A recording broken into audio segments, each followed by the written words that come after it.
March મહિનાના બીજા ગુરુવારે વર્લ્ડ કિડની દિવસ ઉજવવામાં આવે છે.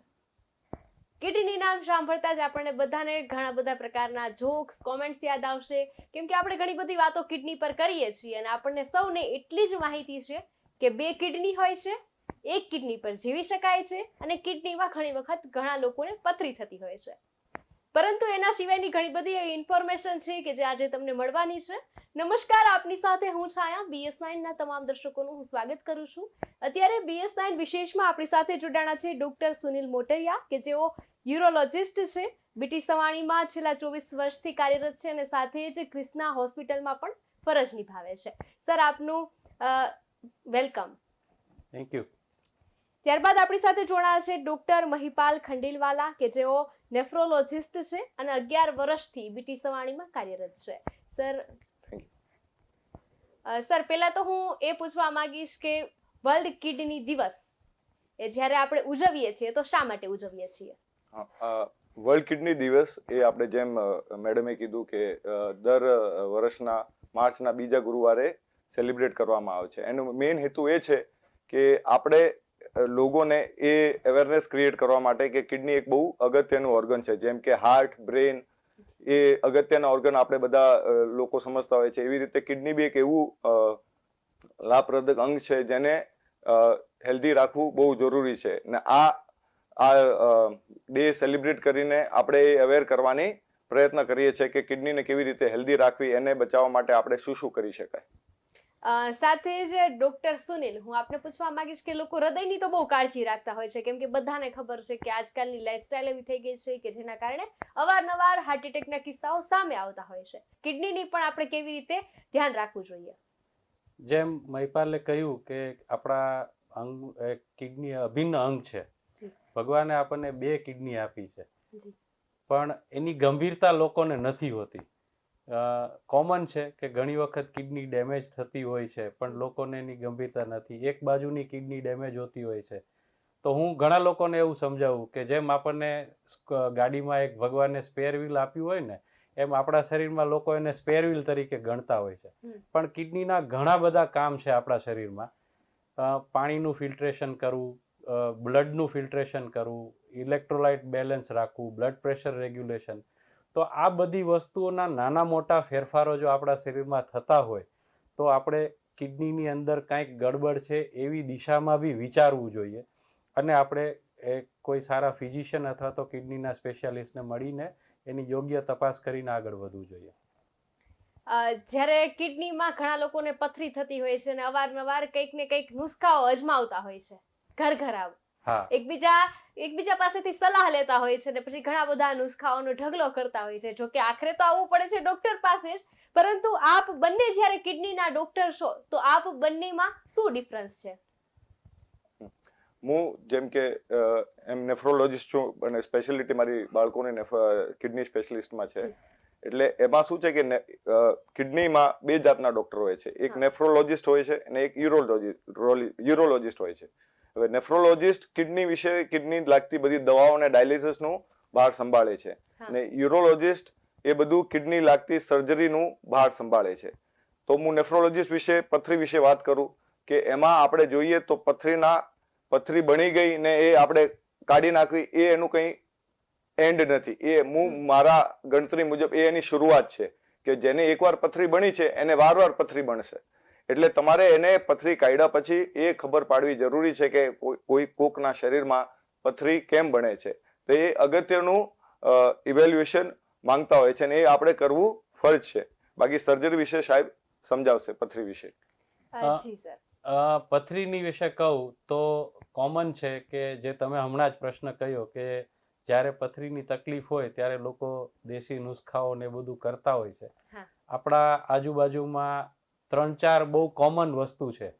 જ્યારે પથરીનો દુખાવો ઉપડે તો લોકો એને દૂધ સોડા પીવડાવતા હોય છે, અમુક લોકો બીજોરાના રસ પીવડાવતા હોય છે, અમુક લોકો એને નાળિયેર પાણી પીવડાવતા હોય છે, અમુક લોકો એને બિયર પીવડાવતા હોય છે. બહુ સારા મિત્રો મળતા હોય તો જ્યારે તમને દુખાવો હોય, મારી આપ લોકોને એક નમ્ર વિનંતી છે કે એક સિમ્પલ ઉદાહરણ આપું કે તમારી લાઈન ચોકઅપ થાય ને તો જ એમાં વાસ આવે. આપણા ઘરે ગટર હોય એ બંધ થાય ને તો જ એમાં વાસ આવે. એમ આપણી કિડનીની કોઈ પણ લાઈનમાં ગડબડ થાય, ચોકઅપ થાય ને તો જ આપણને દુખાવો ઉપડે. અને જ્યારે લાઈનમાં ગડબડ હોય ત્યારે કોઈ જ પ્રકારનું ફોર્સ નહીં કરવાનો.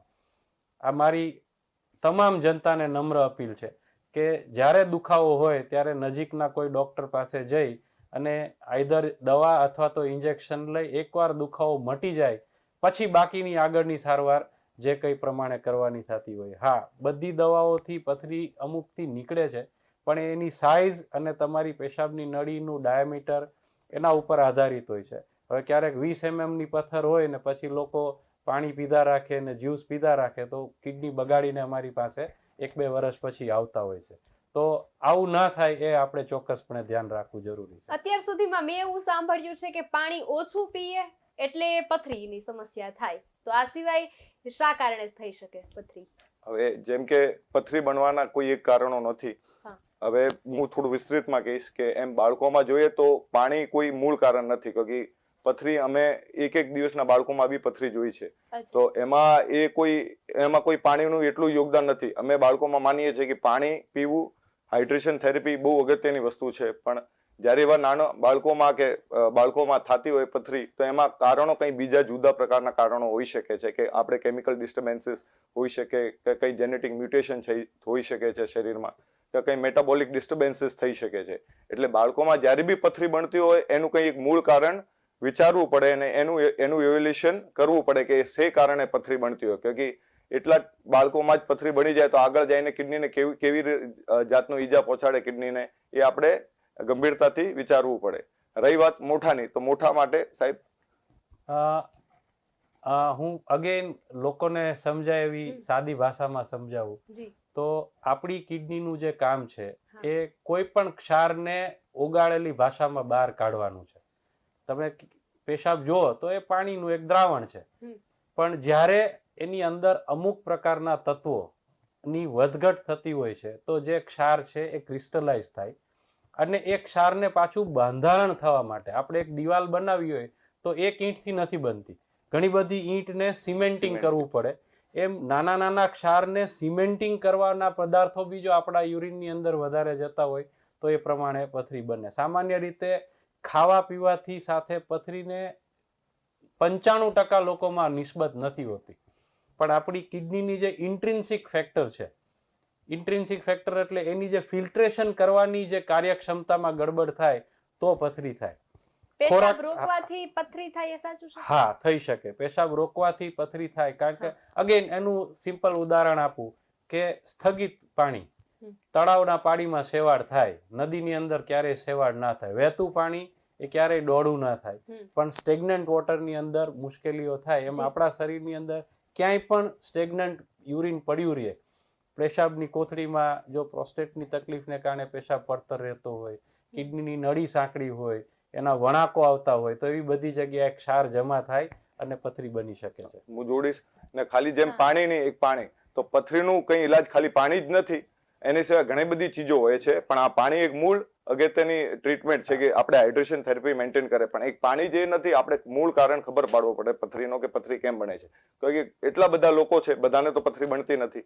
ઘણી બધી વાર આપણે પાણી પીતા હોય, ઓછું પીતા હોય, વધારે પીતા હોય, પણ પથરી બનવાનો કંઈ મૂળ કારણ અને પાણી જેમાં ઓછું પીવું એક નાનું કારણ છે.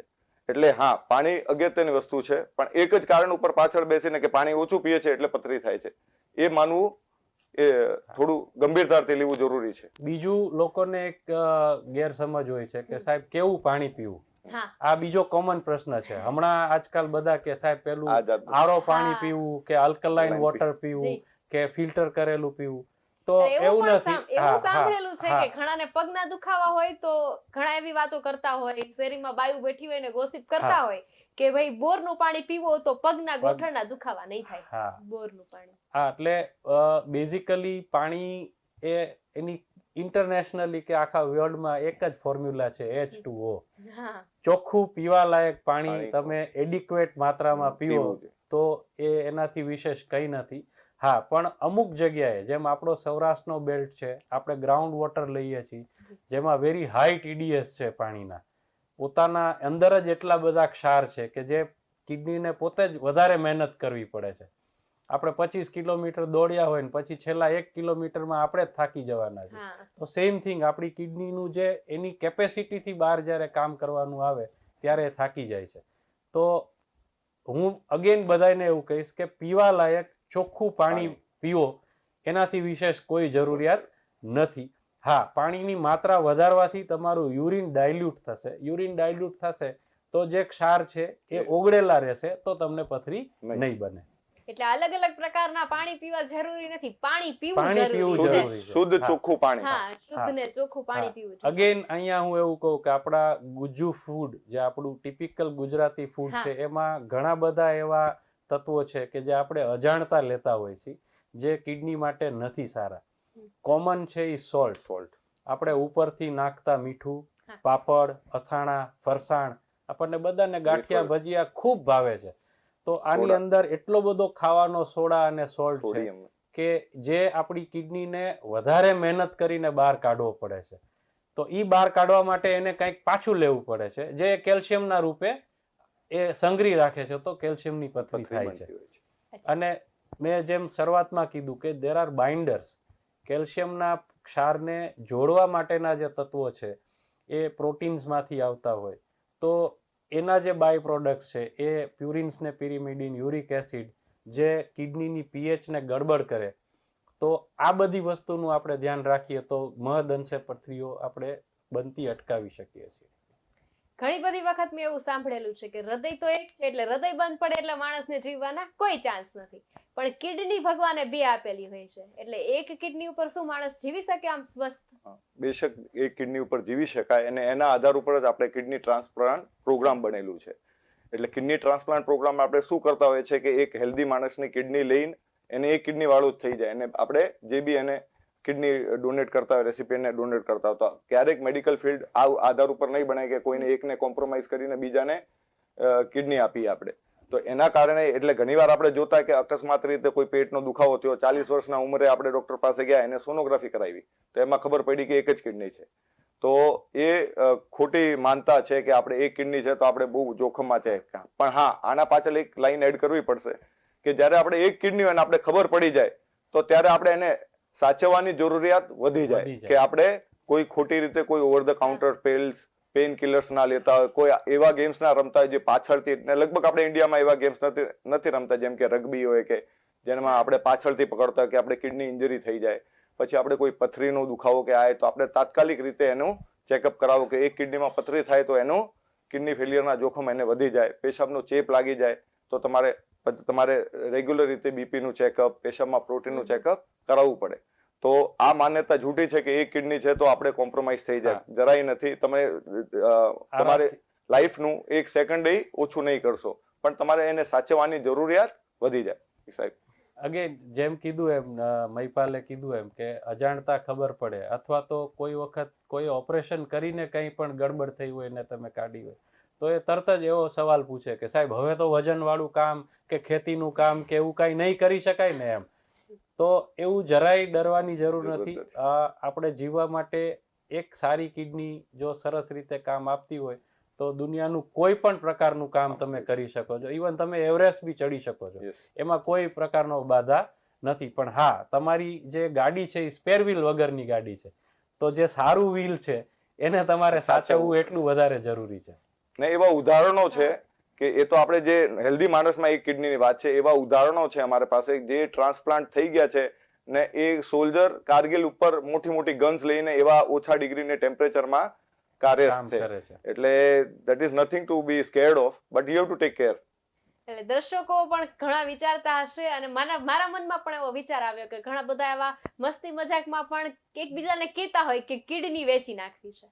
તો શું કિડની ખરેખર વેચાય છે? અને વેચાય તો ખરીદનાર હોય છે? હવે આ સારું પ્રશ્ન પૂછ્યું બેને. હવે કિડની ને જે બી આપણે શરીરના ઓર્ગન્સ છે એ આપણે ગિફ્ટ ફ્રોમ ગોડ છે. સો એ આપણે એને સેલ નહીં કરી શકીએ, એ આપણે કોઈને ગિફ્ટ જ આપી શકીએ.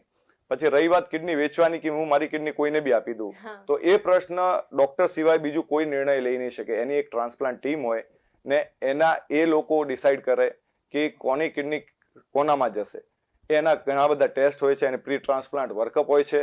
તો એવી રીતે જ કિડની પ્રત્યારોપણમાં કિડની લેવાય, કોનાથી કિડની લેવી કોને દેવી એ કિડની ટ્રાન્સપ્લાન્ટ ટીમનો વિષય હોય છે. કોઈ જનરલ માણસ ઊભો થઈને કહીએ કે ભલે કોઈ પોલિટિકલ નેતા હોય તો એ કોઈ ડિસાઈડ નહીં કરી શકે કે આની કિડની આનામાં જશે, આની કિડની વેચી લેવાય, આની કિડની એને દેવાય. એ બધું ટ્રાન્સપ્લાન્ટ ટીમનો વિષય છે. બાય લો એ ગુનો છે. બાય લો એ ગુનો નોન છે. વેલેબલ. હા, તમે કિડની લઈ નથી શકતા અને તમે કિડની વેચી નથી શકતા. કોઈ આવી વાત બી કરે ને તો બી આપણને પોલીસ જેલમાં પકડી નાખે. એટલે વેચવાની વાત તો પછી રહી. હા, લોકોને ઘણા બધા આવા પ્રશ્નો હોય છે આર્થિક ભીંસને કારણે ને બધી કે સાહેબ અમારે કરવું છે, પણ એ લીગલી અને ટેકનિકલી પોસિબલ નથી. હા, આપણા ગુજરાતનું વાત કરું તો કિડની ટ્રાન્સપ્લાન્ટ ફર્સ્ટ ડિગ્રીના રિલેટિવ્સ ની આસપાસ સિવાય આપણા પાસે ટેકનિકલી એ પોસિબલ નથી, અને એના માટેની બહુ બધી ગવર્મેન્ટ મશીનરીમાંથી તમારે પાસ થઈ અને એની મંજૂરી આપ્યા પછી જ તમે કિડની ટ્રાન્સપ્લાન્ટ કરી શકો છો. બીજો આવો અહીંયા એક અમારા માટે કોમન પ્રશ્ન છે કે ઘણી બધી વખત લોકોને એવી ગેરસમજ હોય છે કે સાહેબે ઓપરેશન કરીને અમારી કિડની કાઢી લીધી.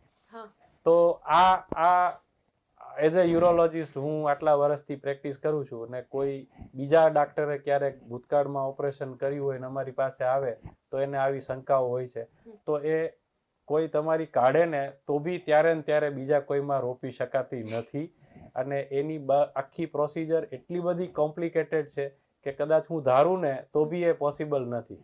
જ્યાં સુધી તમારી આખી પ્રિપેરેશન ના હોય અને તમારું ડોનરનું ના હોય તો એ કોઈ વસ્તુ ના થાય, અને કદાચ કોઈ એવું હોય તો બી એ રિજેક્શન થઈને નીકળી જાય. કોઈ બીજાનું ઓર્ગન આપણું પોતાનું ઓર્ગન એને સ્વીકારી શકતું જ નથી. એટલે એ અગેન લોકોની એક ગેરસમજ હોય છે. એક જાતની પ્રોસેસ છે, એ આખી પ્રોસેસ હોય, એ પ્રોસેસ વાટે એ કિડનીને બી નીકળવું પડે ને જે લેવા વાળાને બી નીકળવું પડે તો જ આપણે કિડની પ્રત્યારોપણ કરી શકીએ. ડાયરેક્ટલી કોઈને કિડની કાઢીને બીજાને આપી દીધી તો એ જેને આપો એને બી એ જીવનું જોખમ બની જાય. જો કિડની એમાં ફેલ થઈ જાય તો એને માટે એ જોખમ બની જાય. તો મને નથી લાગતું કે કોઈ એવા રિસ્ક લેતા હશે. એટલે ગેરસમજ કાઢવી જોઈએ. ઘણા બધા લોકો છે કે જેઓ ડેથ પછી અંગદાન કરતા હોય છે, તેવી રીતે કિડનીનું દાન થઈ શકે? એટલે અમે કરેક્ટ કરશું ડેથ પછી નહીં, બ્રેન ડેડ પછી. એટલે હા, તો યસ, આંગ થઈ નહીં શકે, પણ આપણે બધાને પ્રણ લેવું જોઈએ કે જ્યારે આપણે એક સર્ટિફિકેટ કે આપણે ડ્રાઇવિંગ લાયસન્સમાં કે પોલિટિકલી બી એ લોકોને આપણે અવેર કરવા જોઈએ કે આપણે આપણા ઓર્ગન્સ શું છે આપણે બાળી નાખીએ કે આપણે દાટી નાખીએ કે એ બધું કરતા હોય અને એનું કંઈ મતલબ નથી નીકળતું. એના બી એક સાયન્ટિફિક કારણો હતા કે કોઈ જમ્સ ના ફેલાય, એને માટે આપણે આ બધું વિધિ કરતા હતા. પણ હવે આપણે જેમ જેમ આગળ વધીએ છીએ એટલા બધા આપણે એજ્યુકેટેડ થઈ ગયા છે, તો ઇટ્સ બેટર કે જે આપણા ઓર્ગન્સ છે કોઈને બીજામાં પ્રત્યારોપણ થાય જેને વધારે પડતી જરૂરિયાત છે ને આપણે નિર્જીવ થઈ ગયા છે, તો એ ઓર્ગન્સ આપણે કોઈના આંખ હોય, આંખના પડદા હોય છે, લીવર હોય છે, ફેફસા હોય છે, હાર્ટ હોય છે, કિડની હોય છે, ઇન્ટેસ્ટાઇન હોય છે, સ્કિન હોય છે, એ બધી આપણે કોઈને માટે લાભકારક થઈ શકે જેને બહુ જરૂરિયાત છે.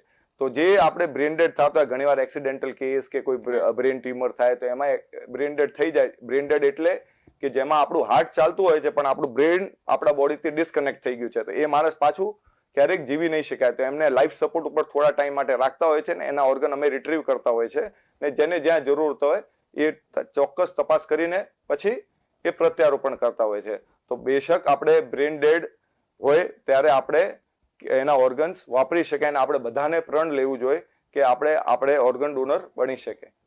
અત્યાર સુધીમાં તમારા લાઈફમાં અત્યાર સુધીમાં એવો કેસ બન્યો છે કે જ્યારે કોઈ અંગદાન કર્યું હોય ને પછી એ કિડની કે કોઈ વસ્તુ ટ્રાન્સપ્લાન્ટ કરી? કિડની હોસ્પિટલ ખાતે હવે અમારો ટ્રાન્સપ્લાન્ટ પ્રોગ્રામ ખૂબ સારી રીતે ચાલી રહ્યો છે, અને હમણાં જ 10 થી 12 દિવસ પહેલા જ અમને એક બ્રેઇન ડેડ પેશન્ટ જેમને ટીચર હતા અને સ્ટ્રોક થયો હતો, અને એમની બંને કિડનીઓ અમે એક જ દિવસમાં 2 અલગ અલગ પેશન્ટને મૂકી હતી, અને અત્યારે બંને પેશન્ટ ખૂબ સારું કામ કરી રહ્યા છે. જેમને રોપવામાં આવી છે એ બંને અત્યારે ડાયાલિસિસ વગર, અમુક દવાઓની એની બધી શરૂઆતમાં એને 4-6 મહિના કાળજી લેવી પડે, પણ એ અત્યારે ડાયાલિસિસ ફ્રી થઈ ગયા છે, અને એમની બંને જે કાઢી છે એ કિડની નવામાં ખૂબ સારી રીતે કામ કરી રહી છે. સારી વાત થાય છે કે એને બીજા ઓર્ગન એને ડોનેટ કર્યા હતા, જેમ કે આંખ છે, હાર્ટ છે, લીવર છે, એ બધી બી ડોનેટ કરવામાં આવી હતી અને એ ડિફરન્ટ પાર્ટ્સ ઓફ ગુજરાતમાં ડોનેટ કરેલી છે. ડોક્ટર સુનિલ, તમને કઈ સંદેશો આપવાનું કહું તો તમે અમારા દર્શકોને શું સંદેશો આપશો વર્લ્ડ કિડની ડે પર? સંદેશો હું આપવાનું કહું તો હું બધાને એવું કહું કે વ્યસનોથી દૂર રહો, કારણ કે વ્યસનથી ખાલી મોઢાના કે ફેફસાના ને એના પ્રશ્નો નથી. કોઈ પણ વસ્તુનો અતિરેક કરવાથી આપણા જે કંઈ અભિન્ન અંગ છે કે આપણું શરીર ભગવાને જે આપણને મહિપાલે કીધું ગોડ ગિફ્ટ આપ્યું છે, એને ઘસારો આજ નહીં તો કાલે વધે છે. તો વ્યસનથી દૂર રહો, ખૂબ પાણી પીવો, જેથી કરીને તમારી કિડની સુખ રહે, અને ખાવામાં તમે નમક અને સોડા ખૂબ ઓછું કરો. અને વખતો વખત જ્યારે તમે તમારી શરીરની તપાસ કરતા હો, જે હોલ બોડી ચેકઅપ ને આ બધું વસ્તુઓ અત્યારે હોય છે, તો એ વખતે તમારા ફિઝિશિયનને કે તમારા જે લોકલ જનરલ પ્રેક્ટિશનર છે એને કહો કે મારી કિડનીની બી સાથે સાથે તપાસ કરે.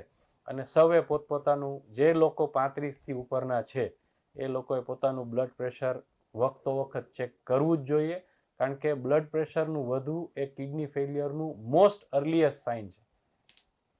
ડોક્ટર મહિપાલ, તમે શું સંદેશો આપશો? હા, આ વર્લ્ડ કિડની ડે દિવસે નિમિત્તે હું કંઈ એક સંદેશો આપવા માંગુ છું. અમે કિડનીને સાયલેન્ટ કિલર કહેતા હોઈએ છીએ. સાયલેન્ટ કિલર એટલે કે એના લક્ષણ પહેલા ધોરણે દેખાતા જ નથી, ને જ્યારે લક્ષણ દેખાય ત્યારે ઘણું બધું બીતી ચૂક્યું હોય છે, આગળ વધી ગયું હોય છે. એટલે આપણે એના માટે કંઈ કાળજી રહેવી જોઈએ કે આપણે કિડની હેલ્ધી રાખવા માટે આપણે વધારે પ્રવાહી લેવું, 6 થી 8 ગ્લાસ પ્રવાહી લેવું, પેશાબ રોકી નથી રાખવાનું, ઓવર ધ કાઉન્ટર પીસ વગર સમજ્યા વિચારે દવા નથી લેવી કે પેઇન કિલર્સ લઈ લીધી કે એક ડૉક્ટરની સલાહ લેવી છે ને એને બાયપાસ કરીને આપણે મેડિકલ કાઉન્ટરે જઈને કંઈ પણ દવા લઈ લીધી કે મારું માથું દુખે છે તો એટલી એવી દવા નથી લેવી, કે ઘણી બધી દવાઓ કિડનીથી ઉત્સર્જિત થતી હોય છે. અગર તમે વગર વિચારી દવા લ્યો તો એ કિડનીને કેવી ડેમેજ કરી શકે એનું તમે અંદાજો બી નથી કરી શકતા.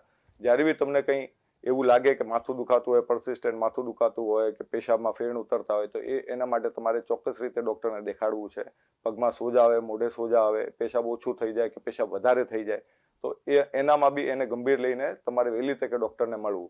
એટલે મારી એ જ ગુજારિશ છે કે keep your kidneys healthy and stay fit and regular exercise is important stay and stay away from the junk food. બીજું ખાસ જે લોકો ડાયાબિટીસ અને બ્લડ પ્રેશરના દર્દીઓ છે, આ લોકોએ વગર ભૂલ કરીએ એમની દર 6 મહિને કિડનીની તપાસ કરતા રહેવી જરૂરી છે. જેમ મહિપાલ સાહેબે કીધું કે સાયલેન્ટ કિલર છે.